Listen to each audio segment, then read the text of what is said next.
আসসালামু আলাইকুম সবাইকে। আজকে নিয়ে আসলাম মূলা শাকের রেসিপি। প্রথমে আমরা একটা কড়াই নিলাম, কড়াইতে পরিমাণ মতো তেল দিয়ে দিলাম। তেলটা গরম হলে দিয়ে দিব পেঁয়াজ কুচি, শুকনো মরিচ। পেঁয়াজ কুচি এবং শুকনো মরিচগুলো আমরা ভালোভাবে ভেজে নিব। আমাদের এই ভিডিওটি ভালো লেগে থাকলে লাইক কমেন্ট শেয়ার করে দিন এবং ফলো দিয়ে পাশে থাকেন। তারপরে আমরা দিয়ে দিব অল্প পরিমাণে রসুন বাটা।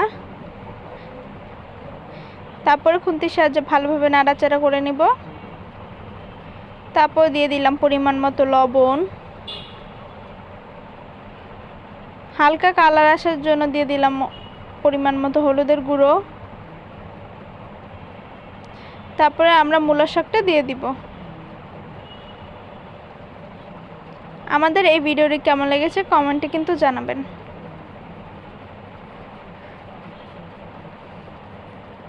শাকটা দিয়ে আমরা কিছুক্ষণের জন্য ঢেকে দিব। দেখেন আমাদের শাকের কালারটা কিন্তু এখনই খুব সুন্দর এসেছে। তারপরে আমরা ভালোভাবে একটু নাড়াচাড়া করে নিচ্ছি।